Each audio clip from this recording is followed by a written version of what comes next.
Bismillahirrahmanirrahim. Assalamualaikum warahmatullahi wabarakatuh. Kembali lagi di channel Cerita Nyata.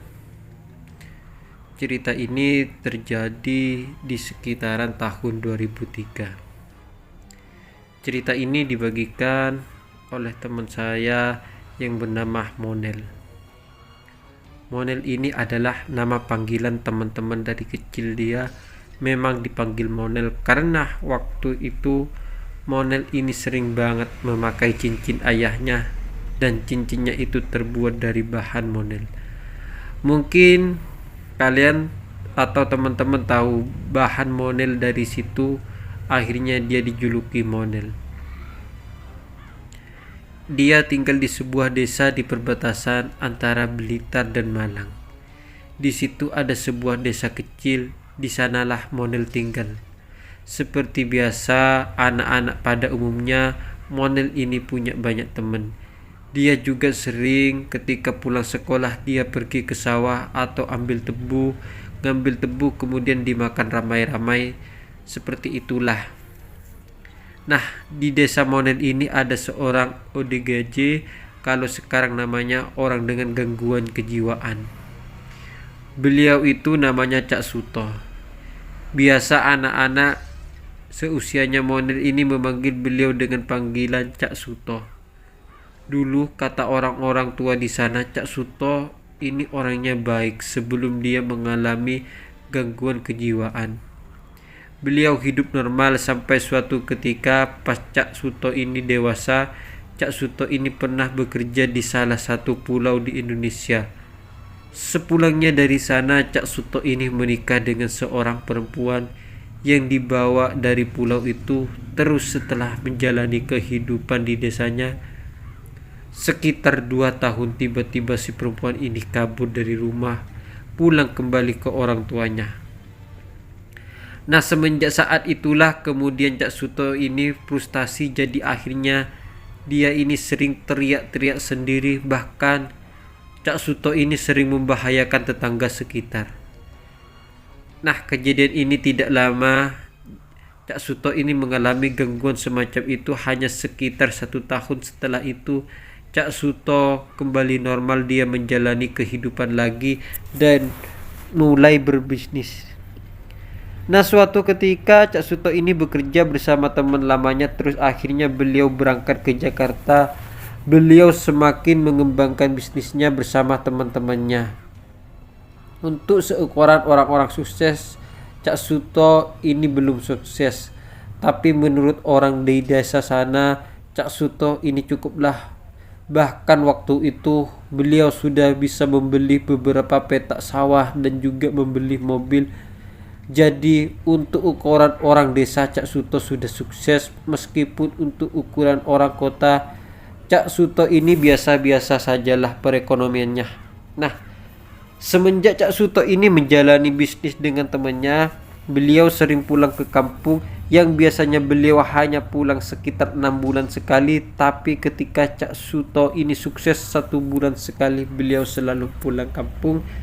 Dan anak-anak seumuran Monel atau seumuran Monel ini, yang waktu itu Monel usianya sekitar kelas 3 SMP.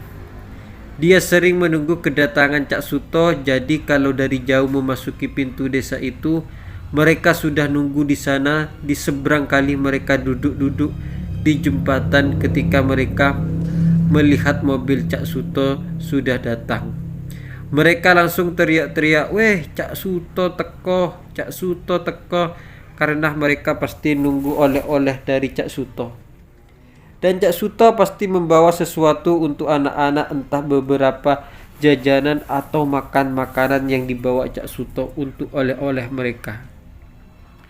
Jadi inilah yang membuat mereka terkesan dengan Cak Suto. Nah, ternyata ketika Cak Suto berada di Jakarta, beliau yang biasanya sudah pulang 1 bulan sekali, tiba-tiba tidak pulang. Yang biasanya Monel menunggu di sebuah jembatan dengan teman-temannya ini, ternyata Cak Suto tidak pulang. Dan mereka dapat informasi dari keluarga Cak Suto bahwa Cak Suto tidak pulang. Tidak usah ditunggu bulan berikutnya. Beliau tanpa bawa mobil, beliau jalan kaki dari kejauhan. Awalnya yang melihat ini adalah salah satu warga desa yang kebetulan beliau ini beraktivitas di sawah. Beliau melihat, loh, ini kok kayak Suto, kenapa kok jalan kaki, biasanya bawa mobil. Nah, Cak Suto ini beliau itu dandanannya rapi banget. Beliau pakai setelan jas, pakai sepatu pantofel, dan rambut itu disisir kelimis menggunakan minyak yang sangat basah sekali. Terus beliau bawa koper warna hitam besar. Nah, tentu warga kampung ini heran, kok enggak biasa-biasanya Suto ini berpenampilan seperti ini. Meskipun pada saat Suto ini pulang bawa mobil, waktu itu Suto ini enggak pernah dandan seperti ini. Yang dandanannya biasa-biasa saja. Ketika Cak Suto ini pulang ke kampung, beliau cuma pakai kaos polo kemudian celana kain. Tapi waktu itu beda. Yang membuat mereka heran tentu karena kenapa kok Cak Suto ini jalan kaki, kok enggak pakai mobil. Begitu mendekat, salah satu warga ini menyapa, "Loh, toh kok ngono mobilmu nang endi? Kok enggak bawa mobilmu? Kemana Cak Suto?" Sama sekali enggak menanggapi salah satu warga itu. Terus kemudian yang warga yang sempat menyapa Cak Suto itu, ia tetap berpikir positif. Ya wis lah, mungkin dia lagi capek. Akhirnya pulanglah. Ternyata siapapun orang yang ditemui Cak Suto hari itu, sama sekali Cak Suto tidak membalas pertanyaannya mereka. Begitupun juga dengan Monel yang teman-temannya. Jadi pas waktu Cak Suto ini jalan kaki menuju ke rumahnya, setelah beliau ini masuk di pedesaan, itu info ini sudah menyebar bahwa Cak Suto pulang. Monel teman-teman langsung ke sana karena terakhir kalinya Monel dan teman-teman ini sudah dijanjikan mau dibawakan untuk permainan voli dan juga bola takraw. Cak Suto sudah janji itu, dan Cak Suto sempat bilang, nanti aku kalau pulang tak bawain itu dari Jakarta. Jadi mereka mau menagih. Ternyata ketika mereka ketemu Cak Suto, teman-temannya Monel ini langsung tanya, "Cak, mana net volley sama bola takronya?" Cak Suto diam sama sekali, tidak menggubris pertanyaan dari anak-anak ini sampai beliau pulang ke rumah. Nah, hal ini akhirnya jadi pembicaraan. Tidak hanya 1-2 orang yang bertemu Cak Suto, dan mereka sempat menyapa Cak Suto, enggak membalas pertanyaan dari mereka. Jadi bingung. Tiba-tiba suatu hari Cak Suto ini kok tidak keluar rumah. Bahkan ketika mereka kerja bakti, Cak Suto tidak keluar. Nah, itu terjadi sampai sekitar 2 bulan. Bahkan Cak Suto ini tidak balik lagi ke Jakarta. Beliau cuma berdiam diri di rumahnya. Barulah di situ kesempatan salah satu tetangga Cak Suto ini yang langsung menanyakan hal ini ke orang tua Cak Suto dan kepada kakak-kakaknya. Cak Suto ini kenapa kok tiba-tiba pulang, enggak balik ke Jakarta? Emangnya kenapa kok enggak bisnis lagi? Baru di situ keluarganya terbuka. Mereka bilang, itu bisnisnya wis bubar. Dibohongi sama teman-temannya, uangnya dibawa kabur. Makanya ya dia tidak balik lagi. Akhirnya dia stres. Kepikiran betul yang dia pikirkan itu, kok tega teman-temannya ya. Sekarang di rumah aja masih cari usaha-usaha baru. Walah gitu tuh bau. Tidak keluar biar kumpul sama orang-orang desa. Nak wis biarin aja Suto itu memang seperti ini. Kalau ada masalah ya wis. Akhirnya warga kampung pun pulang. Kampung ini ingat bahwa dulu memang Cak Suto ini sempat mengalami gangguan kejiwaan. Ketika dia pernah ditinggal oleh istrinya. Jadi pas Cak Suto ini memilih jalan seperti itu, berdiam diri di rumah, warga kampung pun mencoba untuk memakluminya. Mungkin nyawanya Cak Suto seperti itu. Nah, berjalannya waktu, tiba-tiba Cak Suto ini dibantu oleh keponakan dan juga kakaknya. Dia ini bikin rombong Rombong itu nggak terlalu besar. Mulai orang-orang ini bertanya, ini mau buat apa lagi? Ternyata barulah warga desa tahu Cak Suto ini jual pentol tahu, dan juga yang sering didorong setiap hari memakai gerobak yang sederhana sekali. Cuman anehnya, pada saat Cak Suto ini jualan pentol itu, beliau selalu pakai jas lengkap, pakai setelan jas seperti orang direktur, pakai sepatu pantofel, dan rambut selalu disisir rapi klimis. Dan beliau ini, Cak Suto ini, tidak lupa bawa koper hitamnya itu diletakkan di samping rombong.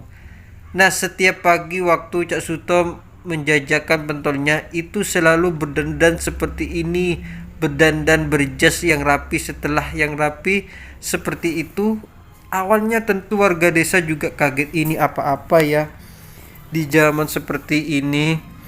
Sekitar tahun 2000-an tiba-tiba ada orang jualan pentol dengan style yang seperti ini.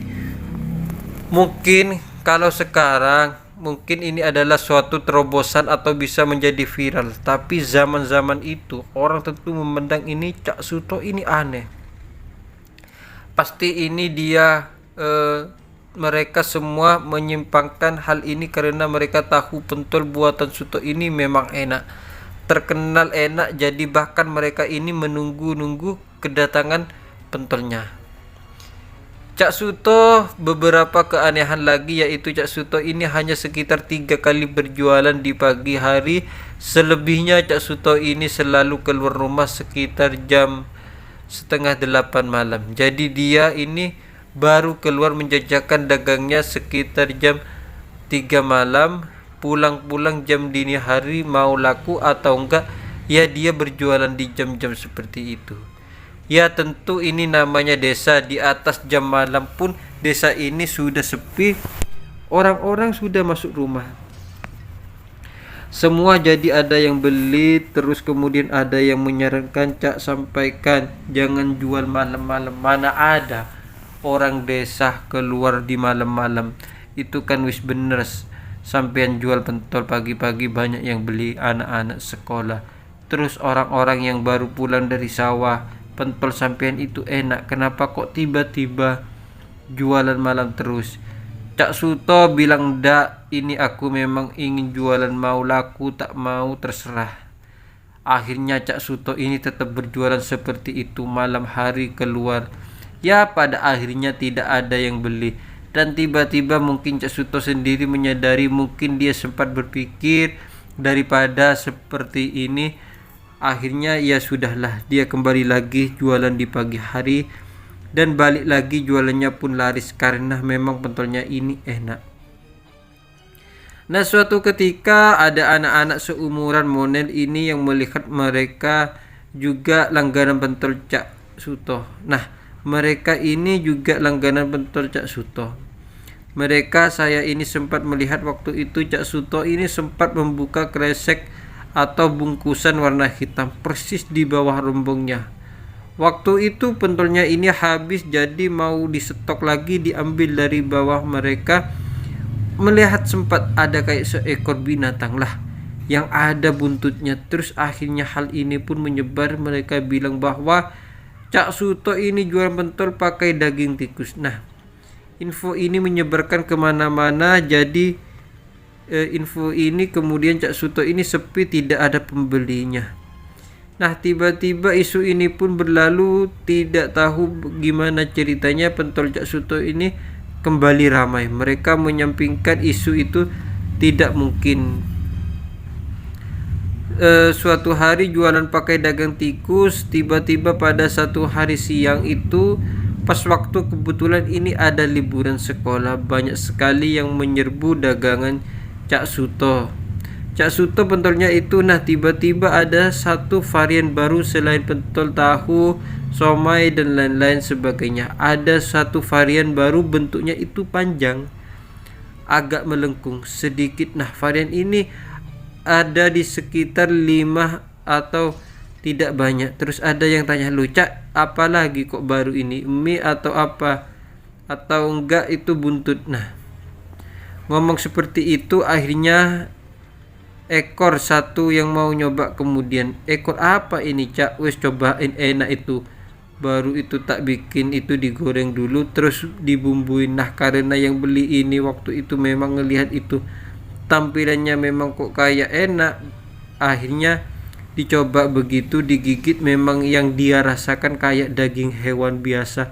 Terus ada yang nyeletuk, loh itu kan daging tikus, itu kan bentuknya tikus, ekornya tikus. Terus dia nggak jadikan dilihat lagi loh, Cak Suto ini beneran Cak ekornya tikus. Nah Cak Suto itu cuma ketawa, ketawanya itu tertawa terkejut. Akhirnya semua pun teriak-teriak, terutama yang anak-anak kecil ini. Waktu itu memang Monel nggak ada di TKP, jadi Monel dapat cerita ini dari teman-temannya. Nah setelah itu akhirnya Cak Suto ini didudukin terutama oleh Pak RT. Di sana didudukin, toh ini laporan dari orang-orang yang benar. Takkah kamu ini jualan pentol dari daging tikus? Bahkan ada anak-anak yang kamu jual ekornya tikus, itu benar. Terus Cak Suto bilang, loh kalau memang daging tikus, salahnya apa Pak RT? Wong saya ini jualan semua itu pakai daging. Ada yang pakai daging ayam, daging sapi. Kalau saya pakai daging tikus, emangnya kenapa sama-sama daging hewan kok lah? Tentu orang-orang kaget. Waduh ini kumat lagi Cak Suto. Akhirnya dari situlah orang-orang yang menyampaikan hal ini ke orang tuanya Cak Suto, Pak tolong dirawat, ini bahaya, membahayakan masa selama ini berarti orang-orang ini makan daging tikus. Nah setelah mengetahui hal ini, Suto pun kemudian tidak diperbolehkan jualan pentol lagi. Suto ini lebih banyak ada di rumah, tapi ternyata banyak sekali gangguan-gangguan. Artinya ketika orang lewat di depan rumah Cak Suto tiba-tiba nyelinap dan kemudian ngelempar batu ke arah orang tersebut. Nah puncak-puncaknya, singkat cerita, pada suatu siang ada anak-anak kecil yang bermain, usia mereka di sekitar 7,5 tahun. Mereka semua bermain di sebuah lapangan persis di depan sekolah. Jarak tempat bermain ini jauh dari rumah Cak Suto. Tiba-tiba Cak Suto ini jualan dari kejauhan. Ya tentu anak-anak kecil ini tidak berpikir apapun. Mereka main seperti biasa. Saksi mata yang melihat Cak Suto ini mendekati anak-anak tersebut langsung nangkap salah satu anak perempuan yang langsung diraih sama Cak Suto ini. Kemudian mereka nangis. Nah mereka semua akhirnya berlarian, dan ketika ini anak yang dipegang oleh Cak Suto ini teriak-teriak kencang. Cak Suto nyuruh diam, menang. Anak ini terus teriak-teriak. Mungkin dia ini enggak tahan sama baunya Cak Suto. Mohon maaf, baunya itu luar biasa busuk. Jadi ada luka-luka di bagian tubuh Cak Suto ini yang tidak pernah dibersihkan, dan baunya itu busuk pada saat itu. Nah si anak ini teriak-teriak tidak nyaman. Akhirnya yang terjadi, si anak ini dilempar, benar-benar dilempari terus. Si anak ini jatuh, kepalanya itu sempat membentur beberapa batang pohon. Memang tidak menyebabkan dia ini tewas, tapi mengalami luka yang sangat serius. Nah salah satu saksi yang melihat kejadian itu, dia langsung teriak-teriak melaporkan hal ini ke orang tua mereka. Dan singkatnya si anak kecil ini pun dilarikan ke rumah sakit, dan mereka meminta pertanggungjawaban kepada Cak Suto dan keluarganya. Semenjak kejadian itu, Suto akhirnya sempat tidak boleh lagi keluar rumah. Permasalahan ini diselesaikan secara kekeluargaan. Anak kecil yang sempat dilempar Cak Suto itu akhirnya membaik. Beberapa hari kemudian Cak Suto pun berdiam diri di rumah warga. Tidak tahu awal apa dilakukan Cak Suto di rumah. Tiba-tiba ada selentingan kabar bahwa Cak Suto ini dipasung, karena menurut keluarganya Cak Suto ini benar-benar membahayakan dan harus terpaksa dipasung. Sebenarnya warga juga tidak setuju kalau Cak Suto ini dipasung. Mereka tetap kasihan. Akhirnya warga pun punya pilihan mau bagaimana lagi. Nah berjalannya waktu, Suto ini sering teriak-teriak sendiri. Bahkan beberapa kali Cak Suto ini sempat bisa dilepas dari pasungannya, dan ketika Cak Suto selepas dia ini seperti binatang liar. Dia lari ke sana kemari, batu melihat dan melempar batu. Beberapa rumah warga ini sempat mengalami kerusakan. Ulah Cak Suto terus kemudian dari satu warga ke satu warga yang lainnya. Wis lah, memang pantas Suto ini dipasung, karena kalau enggak dipasung membahayakan.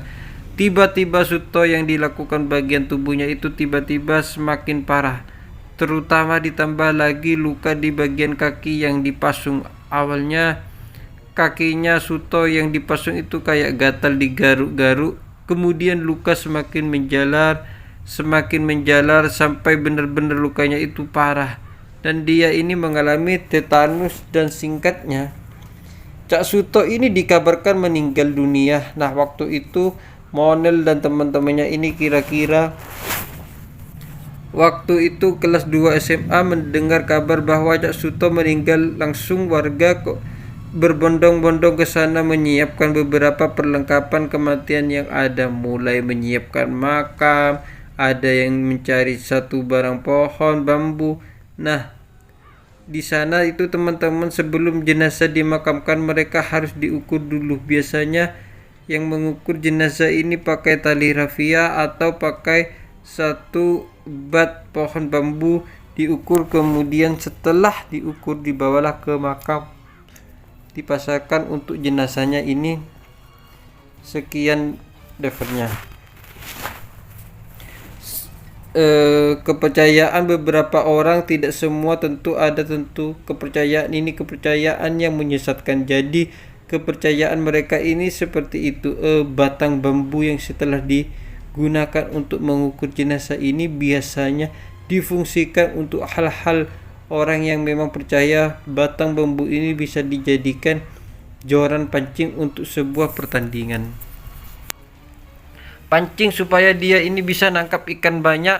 Memang ada kepercayaan seperti itu. Nah, waktu itu yang sudah niat mengambil batang bambu ini adalah teman-teman Monel, namanya Karto. Karto ini sudah niat dari awal. Dia sempat bilang ke Monel, itu batang bambu ini jangan dibuang, nanti kalau ada orang yang meletakkan di sana kamu ambil. Begitupun juga dengan sabun mandi yang digunakan untuk membasuh tubuhnya. Cak Suto, kamu ini lihat di mana biar aku ambil. Nah, Monel ini jujur awalnya ini tidak tahu kenapa kok si Karto ngomong seperti itu, tidak tahu awalnya. Tapi karena Monel ini menganggap ini adalah teman yang baik, apapun yang diungkapkan teman yang nanti ini akan bantu. Nah, singkatnya, jenazah dari Cak Suto ini pun dimakamkan. Batang bambu sudah disembunyikan lebih dulu oleh Monil dan teman-teman. Begitu juga dengan sabun mandi bekas memandikan jenazah Cak Suto.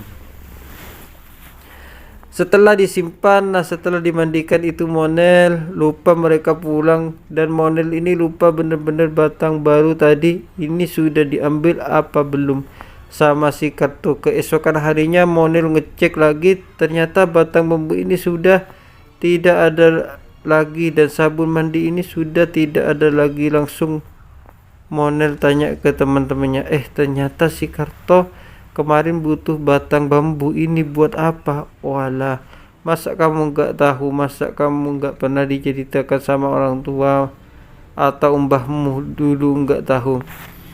Kenapa Karto itu mau pakai batang bambu itu untuk joran pancing? Nah, memang ada kepercayaan bekas batang bambu untuk mengukur jenazah itu bisa digunakan untuk joran pancing, dan biasanya bisa dapat ikan banyak.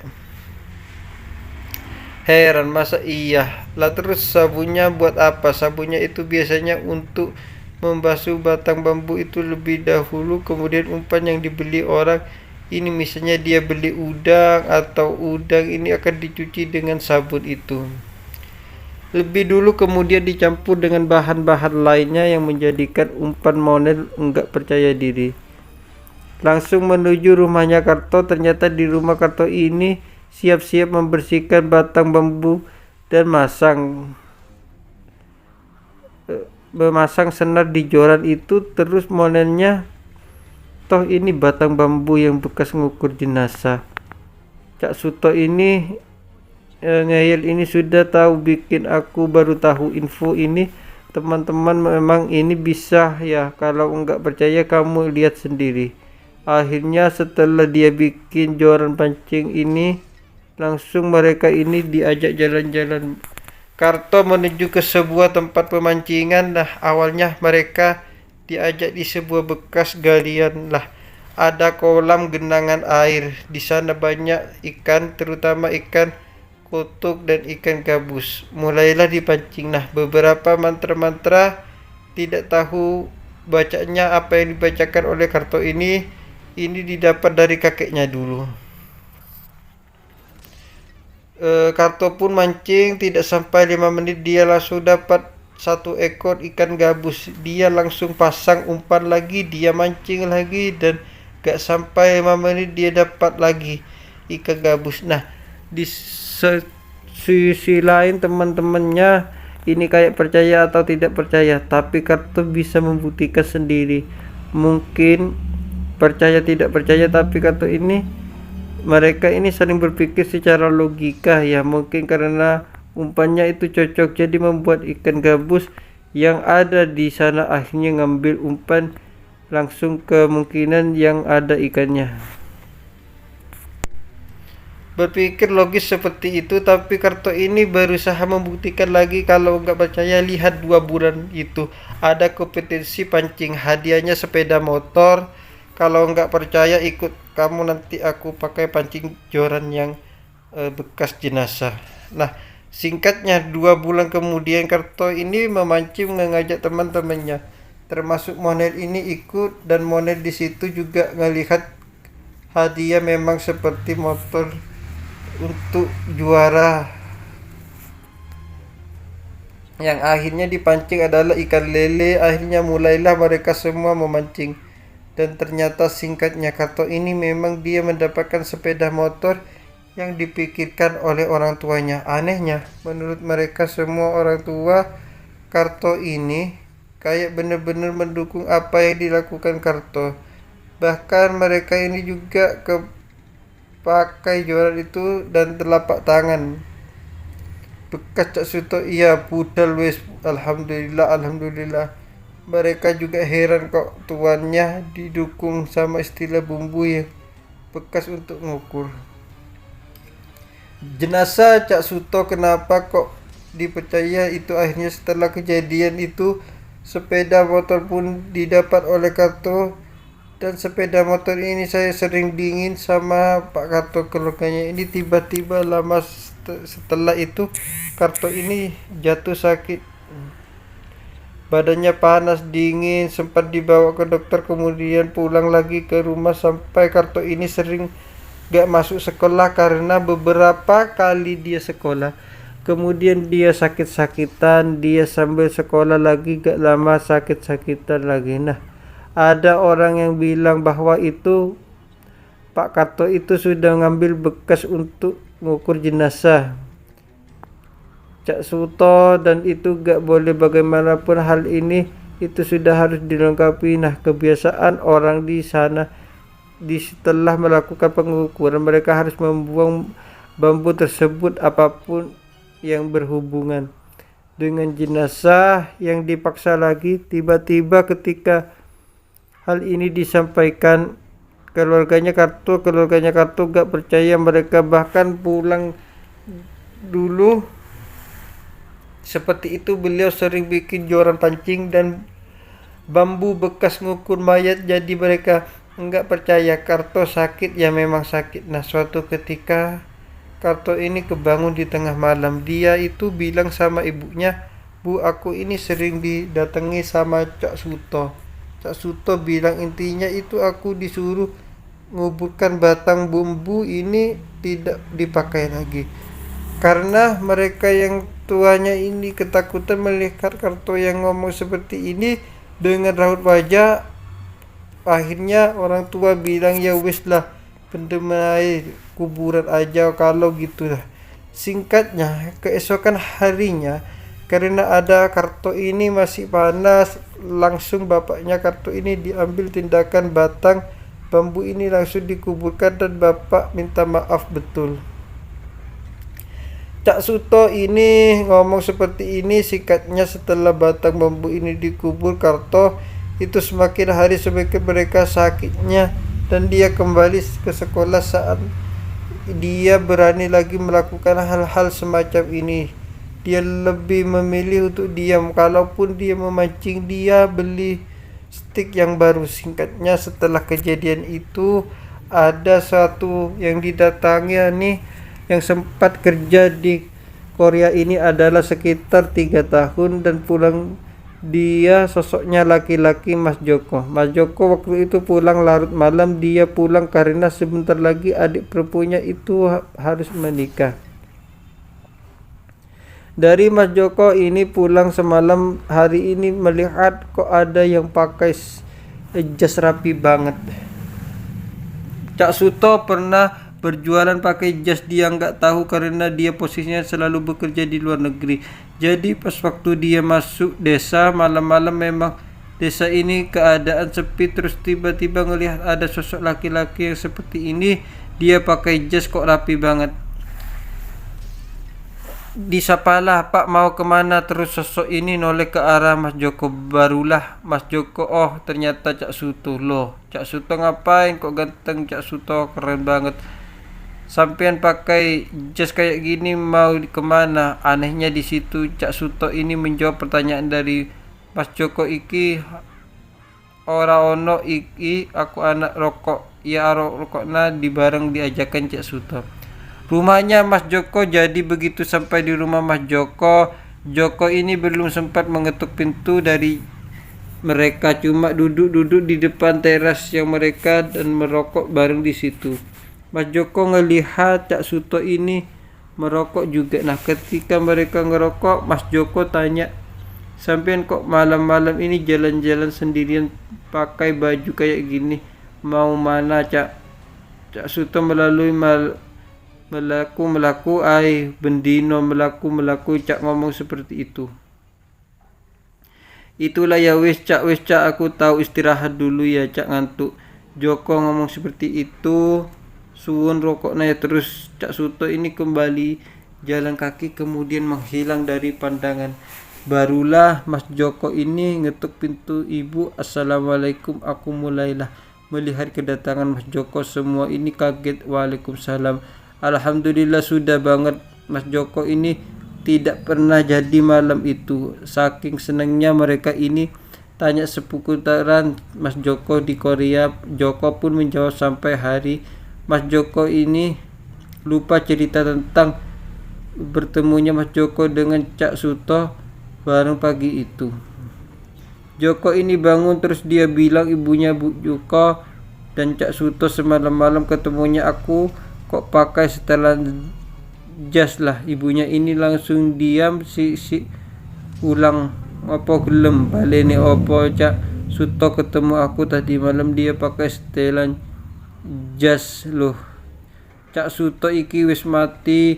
Ya apa kok iso bertemu awakmu? Toh ibu yang bener-bener, Bu, ya Allah." "Ya kamu enggak ngerti ya kalau Suto sudah meninggal." Akhirnya Joko benar-benar merinding karena Mas Joko yakin dia ketemu Cak Suto dan sempat ngobrol, bahkan mereka ngerokok bareng di Bali. Sempat mereka didatangi oleh sosok Cak Suto 4 bulan setelah Cak Suto ini meninggal, dan selalu mereka ketemu Cak Suto dengan tampilan yang seperti itu. Cak Suto selalu pakai setelan jas berjalan-jalan keliling kampung. Itu terjadi di sekitaran tahun 2000-an. Ternyata sampai sekitar tahun 2020 pada saat Covid, ketika di sana dibikin blokade, tidak ada seorang pun yang boleh masuk ke keluarga desa seenaknya. Ternyata ada warga yang sempat melihat kedatangan sosok Cak Suto. Penampilannya seperti ini. Nah, setelah kejadian itu, selepas Covid, nggak ada lagi orang yang melihat sosok Cak Suto berkeliaran di kampung. Nah, cerita ini teman-teman yang dibagikan oleh sobat cerita nyata yang bernama Monil. Kepada cerita nyata, semoga kisah ini bisa kita ambil hikmah dan kita bisa ambil pelajaran di dalamnya. Mohon maaf kalau ada salah kata. Assalamualaikum warahmatullahi wabarakatuh.